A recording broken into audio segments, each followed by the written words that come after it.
예, 우리 오후에도 인사합니다. 우리에게 좋은 일이 일어나고 있습니다. 예, 우리 밖에 비가 오죠.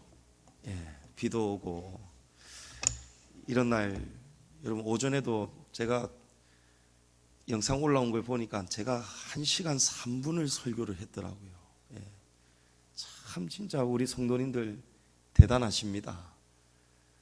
저도 대단하고요. 어떻게 안 쫓겨날 수가 있느냐고 이렇게 설교를 길게 하는데, 예.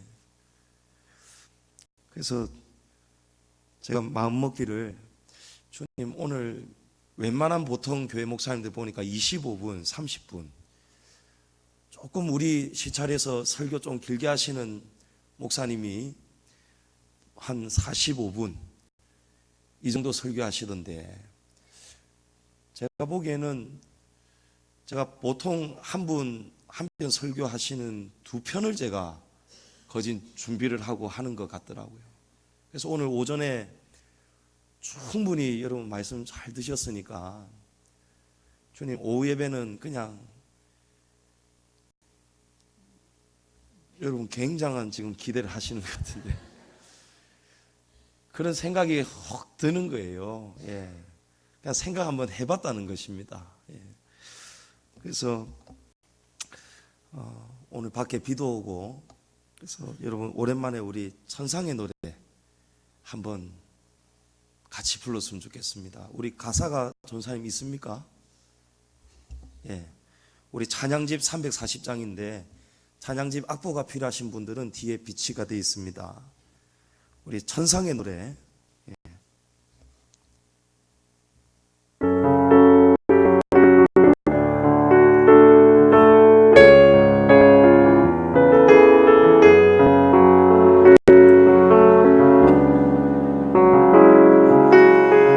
산 같은 짐이 눌러도 내가 태산보다 크면 되고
하지 마라.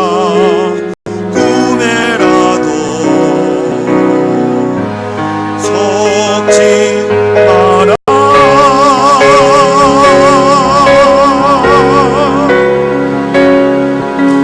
날이 새고 날이 지고 또 한 달이 간다. 길이 없는 것이 길이 되고 캄캄한 어둠이 빛이 될 것이다. 수천만 번 무너짐이 천상의 노래가 될 것이다.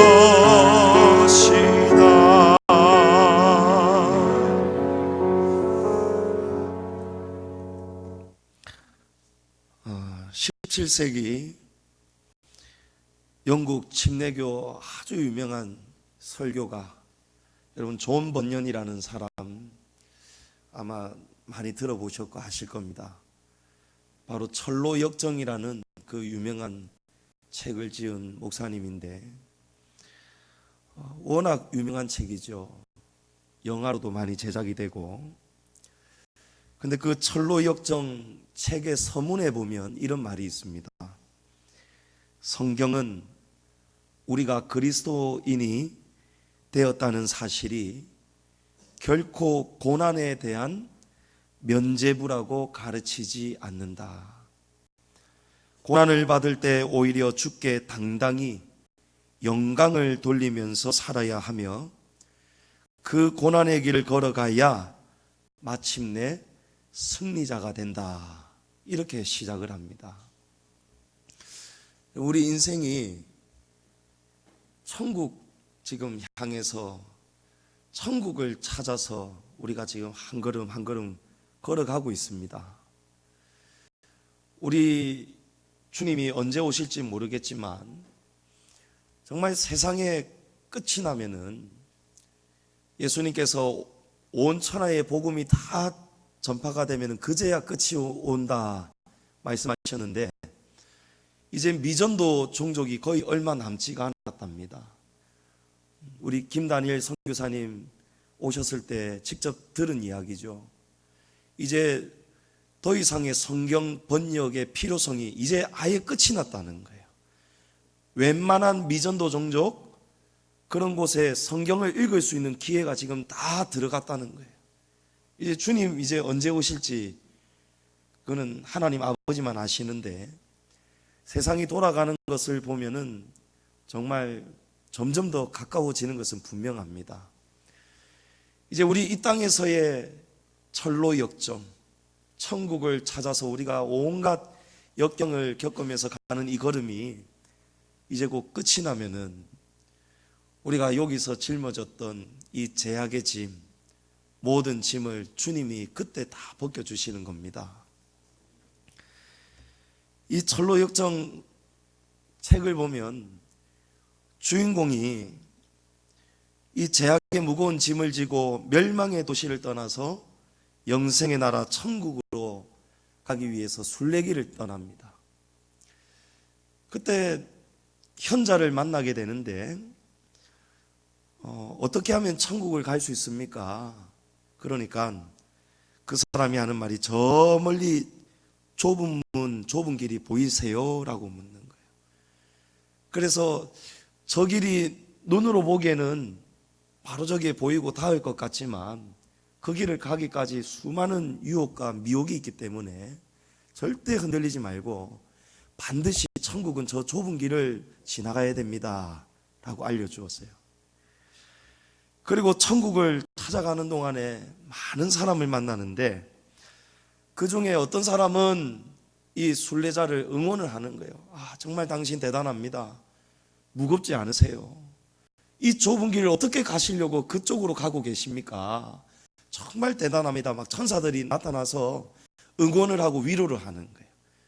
그런가 하면 멸망의 도시에서 같이 살던 친구 두 사람이 쫓아와가지고 이 사람을 다시 데리고 가려고, 왜 뭐 때문에 고향과 가족들 버리고 왜 혼자서 이 고생길을 가느냐, 그래서 말리려고 쫓아오는 그런 친구들도 있고, 또 어떤 사람은 왜 편한 길 놔두고 넓고 좋은 길 놔두고 왜 그 짐은 왜 또 그렇게 짊어지고 있느냐고 빨리 벗어버리라고 그렇게 말려버리는 거예요.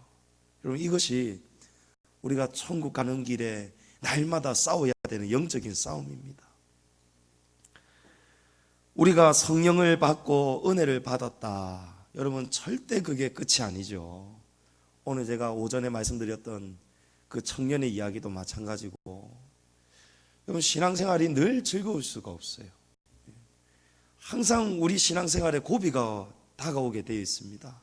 낙심이 오기도 하고, 우리가 방금 불렀던 천상의 노래처럼 태산 같은 짐이 우리를 눌릴 때가 있습니다. 그러나 성도는 그 태산 같은 짐을 지고 좁은 길을 통과할 때에도 여러분, 영혼으로 숨을 쉬면서 살아야 됩니다. 우리의 생각,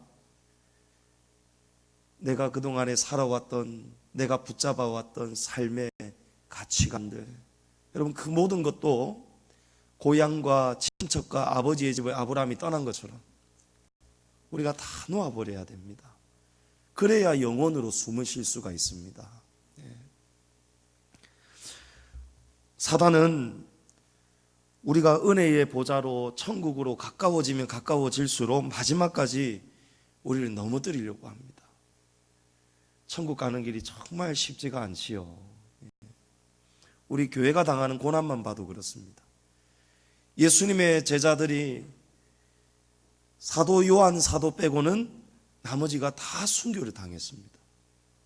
십자가에 거꾸로 못 박혀서 죽고, 빌립은 두 딸과 함께 히에라볼리에서 돌에 맞아서 죽고, 도마는 온몸에 살과 껍질이 다 벗겨져서 죽고, 또 어떤 제자는 X자 십자가에 달려서 죽기도 하고, 예수님이 가장 잘해주고 잘 챙겨주셔야 되는 제자들 아닙니까? 그런데 왜 제자들은 다 이렇게 순교당했을까요?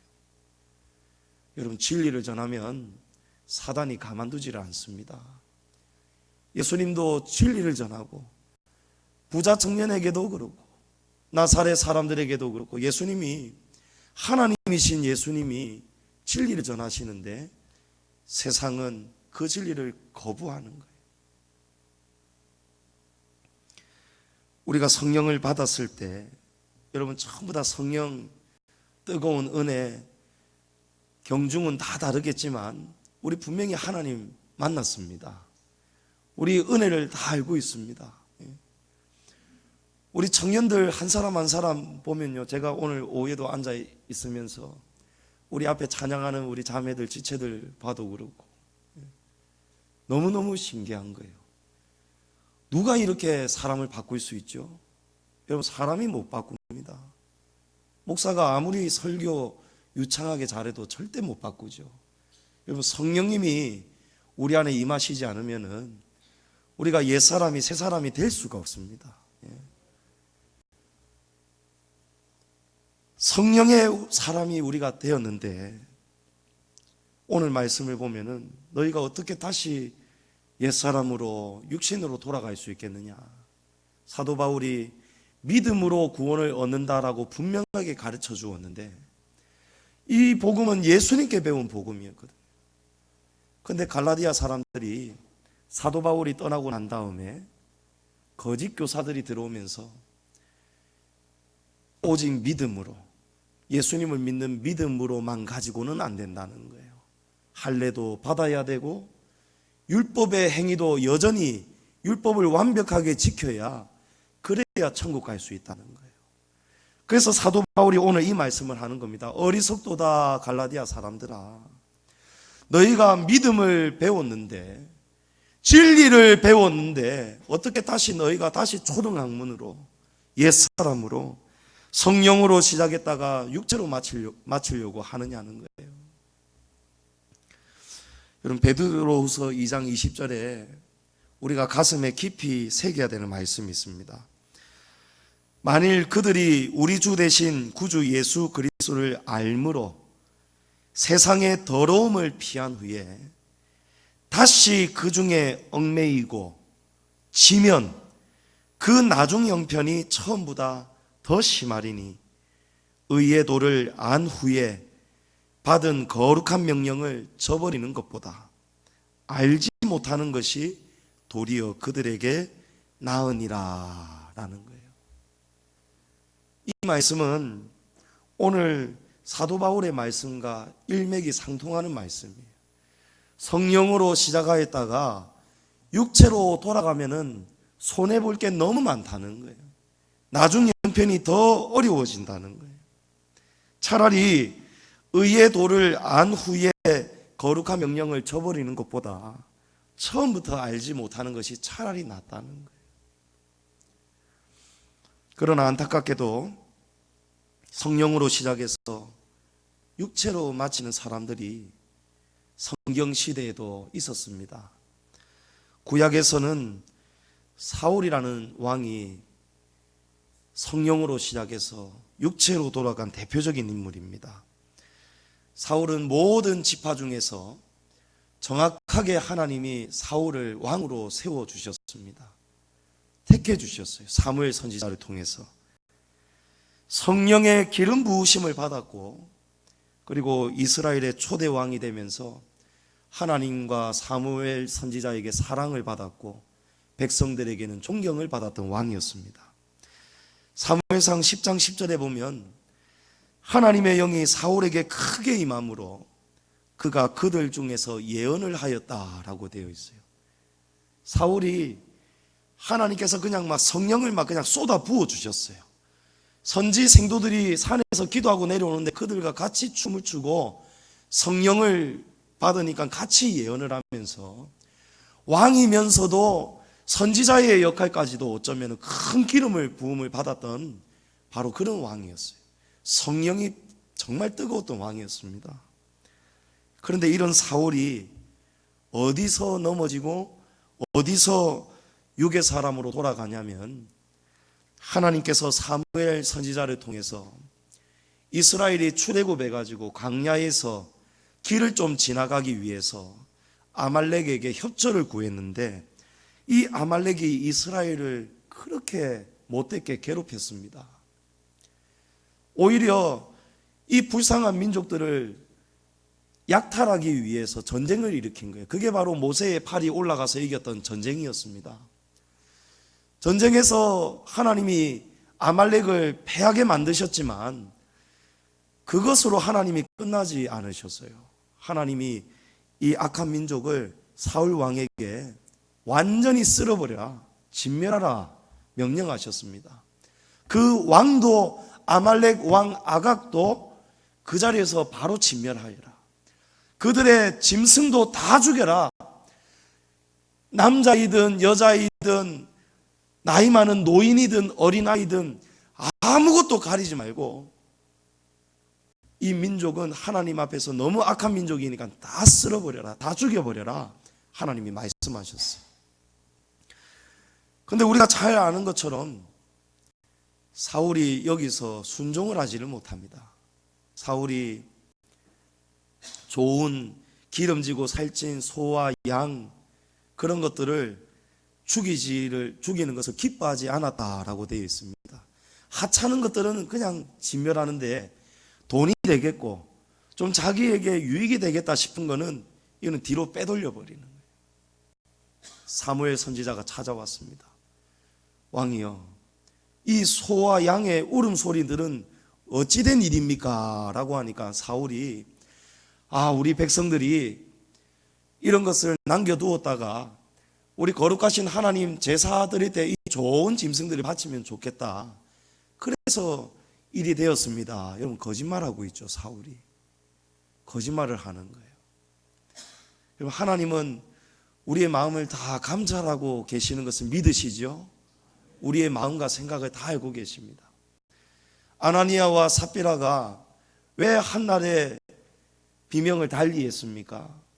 하나님 앞에서 땅 판 돈을 다 느려서 여러분 그게 아닙니다.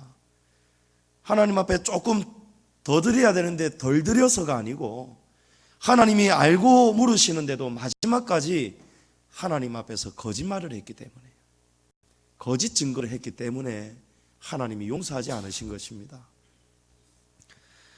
사울이 아말렉 왕 아각도 죽이지 않았습니다. 옛날 이 시대 때에는 전쟁에서 승리를 하고 나면은 패전한 왕과 신하들을, 전리품들을 다 앞세워 가지고 승리한 왕이 백마를 타고 가면서 뒤에 패전한 왕을 끌고 가는 거예요. 그러면 온 백성들이 나와서 이야 우리 사울 왕 최고 하고 이렇게 박수를 치는 거예요. 그런 퍼레이드가 있었어요. 사울이 왜 아각 왕을 죽이지 않았냐면 자기가 영광을 취하고 싶었던 것입니다. 사무엘이 사울의 이 소식을 듣고 아침 일찍 찾아갔더니 사무엘상 15장 12절에 어떤 사람이 사무엘에게 말하여 이르되 사울이 갈멜에 이르러 자기를 위하여 기념비를 세우고 발길을 돌려 길갈로 내려갔다 하는지라. 여러분 사울이 누구를 위해서 살았습니까? 자기를 위해서 사는 거예요. 사는 것도 죽는 것도 먹는 것도 마시는 것도 무엇을 하든지 다 하나님의 영광을 위해서 살아야 되는데 사울이 성령에 충만하였지만 어디에서 무너지고 넘어지냐면 자기 욕심을 버리지를 못했습니다. 자기 생각에는 이게 더 편리하고 이게 더 좋겠다는 거예요. 그래서 하나님 선지자 사무엘이 그렇게 주의를 주었는데도 자꾸 변명하는 거예요. 인정하지 않는 거예요. 하나님께서 이런 사울을 보시고 뭐라고 하시냐면 내가 사울을 왕으로 세운 것을 후회한다. 하나님이 이렇게 말씀하셨습니다. 사무엘이 이렇게 변명하는 사울에게 순종이 제사보다 낫습니다 라고 가르쳐 주었어요. 여러분 순종이 제사보다 낫습니다. 이 제사는 바로 오늘 우리가 드리는 예배입니다. 여러분 예배하는 거 쉽지가 않습니다. 하나님을 전심으로 예배 드리는 거 여러분 이거 쉬운 일이 아니에요. 여러분 예배를 드릴 때는요 마음과 뜻과 우리의 온 힘이 다 하나님 앞에 바쳐져야 되는 거예요. 우리의 마음속에 예배 드리는 우리의 마음속에 원수 마귀가 방해하지 못하도록 우리가 예배에 그냥 나오면 안 되고 예배 드리기 전에도 토요일에도 주일을 준비해야 되는 거예요.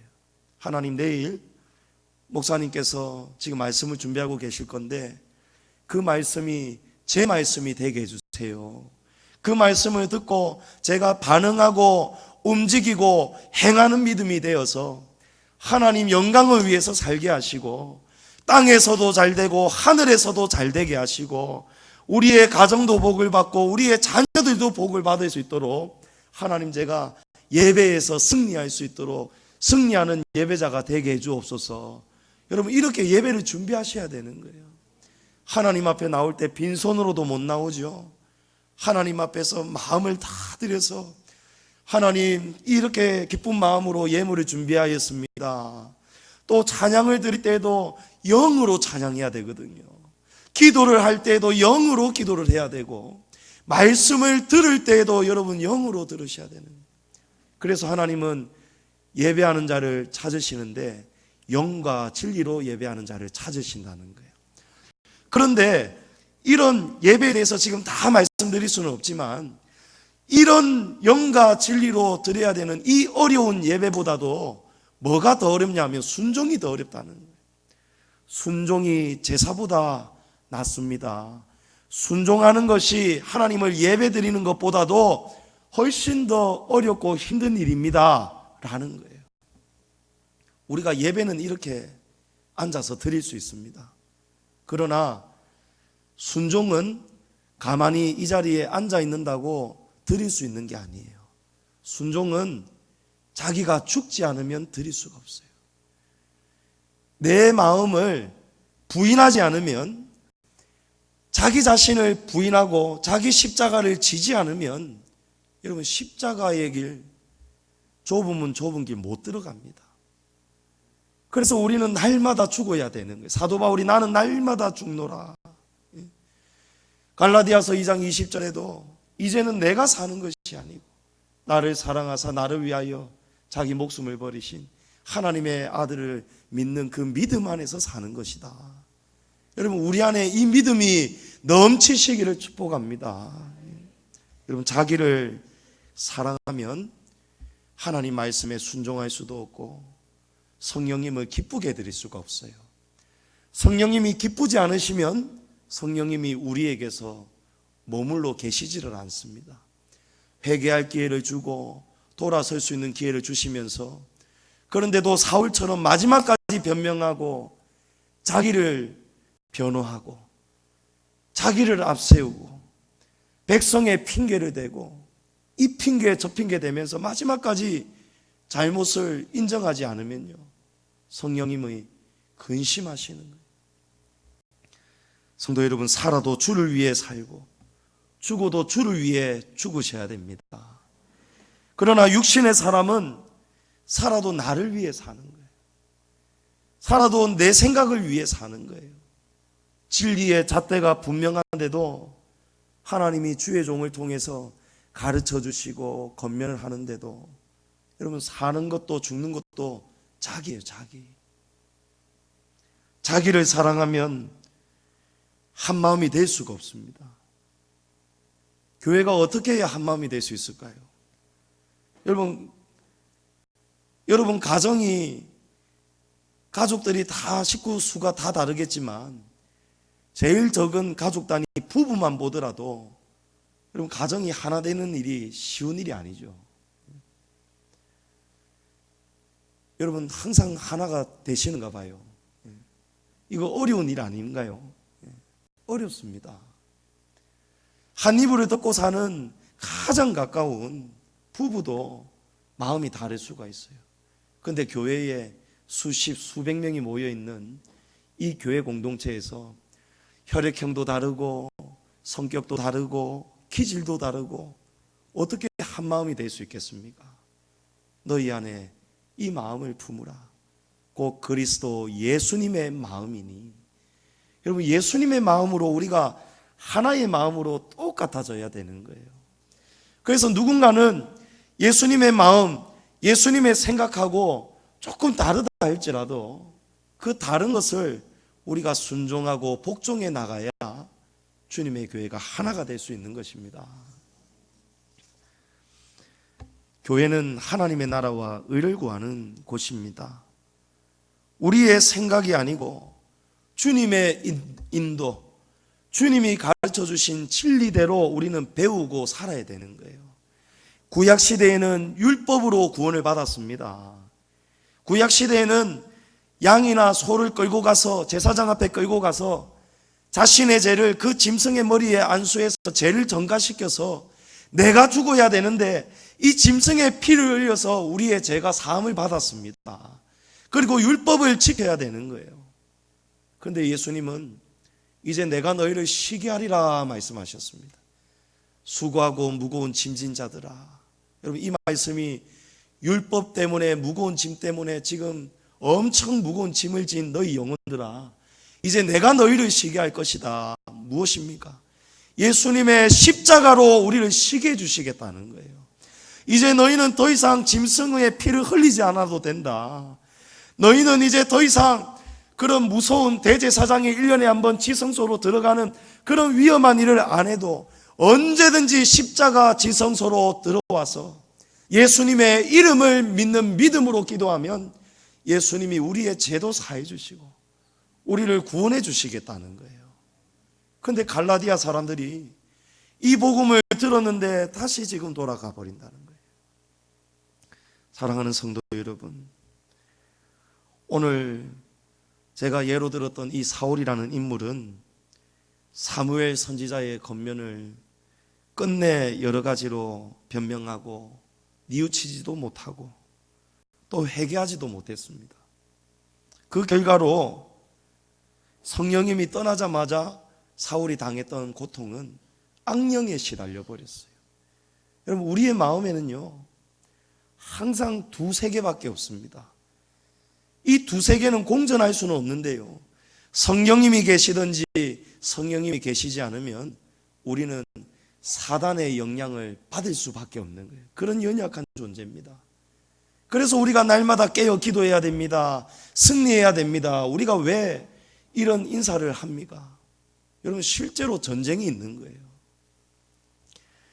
성령님이 떠나자 사울이 악령에 시달리면서 수소문을 해가지고 다윗을 청합니다. 다윗이 와서 수금을 연주하면서 찬양을 할 때에 악령이 떠나가는 거예요. 그런데 여러분, 한 번 쫓았다고 끝나면 안 되는 거예요. 우리의 신앙생활은 뜨거워야 됩니다. 식어지면 올려야 되는 거예요. 예? 냄비 신앙이 되면 안 된다고요. 확 끓었다가 확 식었다가 이러면 안 된다는 거예요. 하나님의 성령이 우리 안에서 떠나지 않으시도록, 여러분, 성령으로 시작해서 성령이 떠나가시면 우리가 육신으로 돌아가고 말 것인데, 그리 되지 않도록 여러분 늘 우리의 믿음을 돌아보시기를 축복합니다.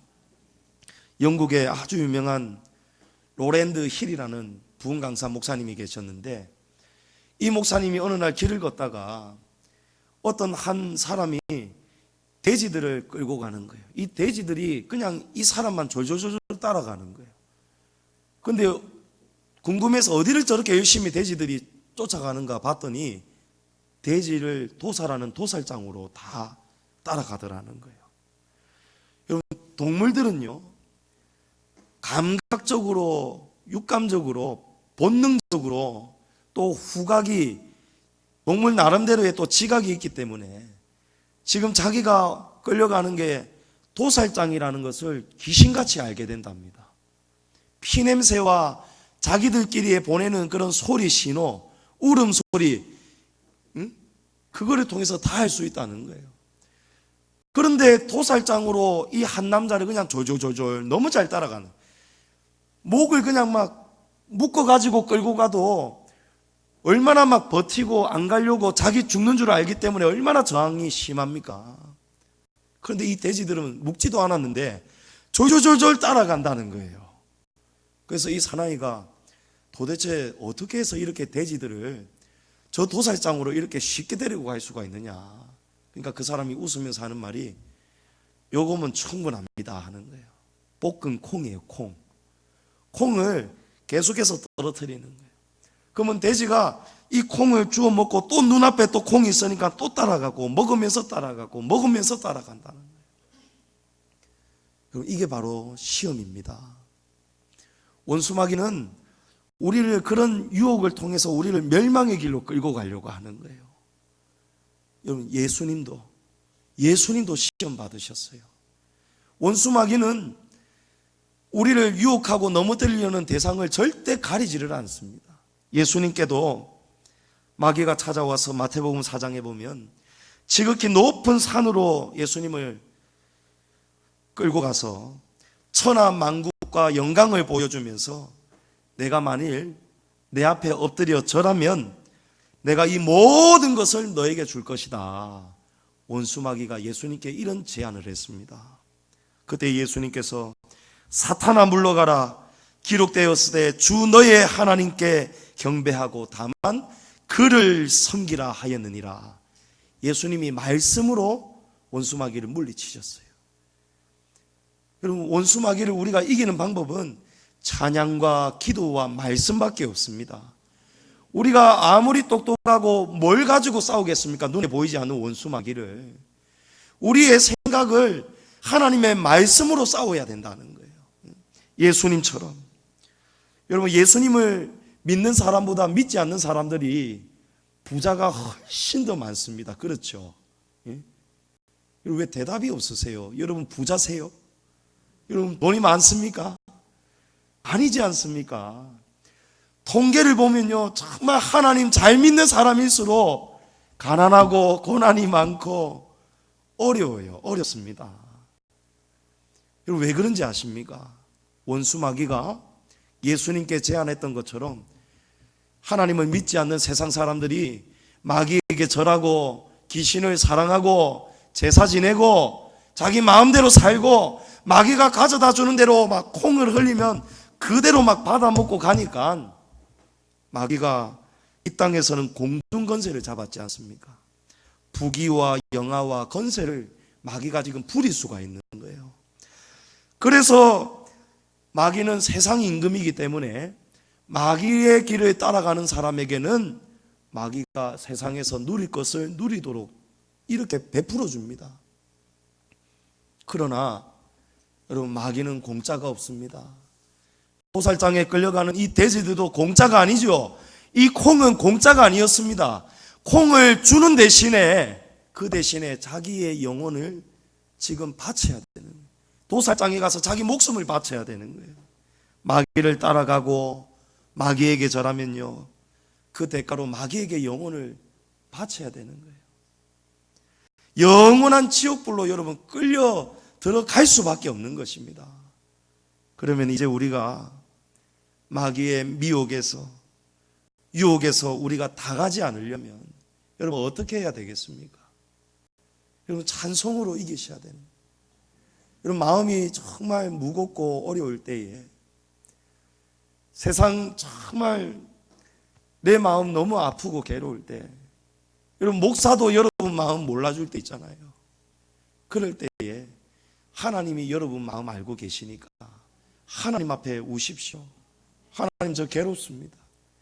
주님, 제 마음 아시지 않습니까? 제가 왜 속상하고 제가 왜 괴로운지 아시지 않습니까?